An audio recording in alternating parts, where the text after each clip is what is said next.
Hey everybody, Economic Ninja here. I want to talk about something real briefly, and that's about how to enter an investment, any type of investment. I don't care if it's cryptocurrency, precious metals, real estate, any of that stuff. I have this one tried and true rule that has always done me well, and the reason why it's done me well when I started using it was because I had to learn the hard way. You see, anytime you make an investment in anything new, people tend to go all in. And the reason why is because there's a lot of emotion that's tied to the final decision of, okay, I'm gonna do it. I'm gonna jump in and I'm going for it.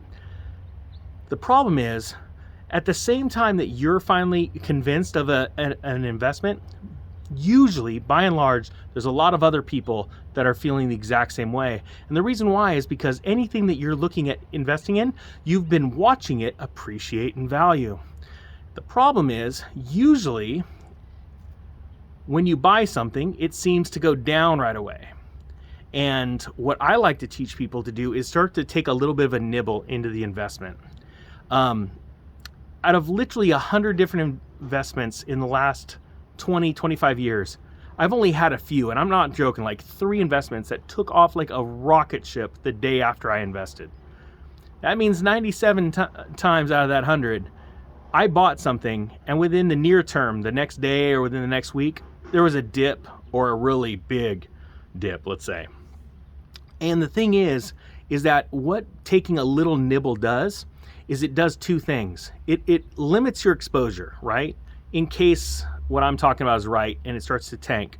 But then you have some skin in the game. And what it does is it drives you even more to learn about it. Because once you learn about an investment, and the thing is most people are not investors. Most people are gamblers. They just want to make some quick money. And I know a lot of people say, well, that's the only reason you would invest. I said, no, it's actually not. There's a reason, there's a way to invest and gain knowledge. And when you have a little bit of skin in the game, it drives you to learn more and more about whatever underlying asset or investment we're talking about. What that knowledge does then is when you have that knowledge inside of you and that dip comes and you have historical precedents, you've invested in something, let's say precious metals, and you look at the long-term price appreciation of precious metals either due to inflation or during hard times, right? When they balance the scales. And that's a really important point there, balancing of scales. What happens is then when it dips, you are encouraged to go in a little bit more because you know that dip is superficial, right? So I want to encourage you, no matter what type of investment you want to make, that it be small at first.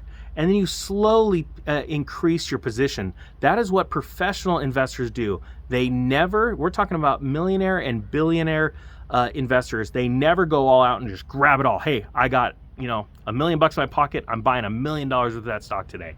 They ease in. They understand cycles. They understand emotional trends when it comes to investing. And they know better than anyone to take these little bits. Reduce your risk.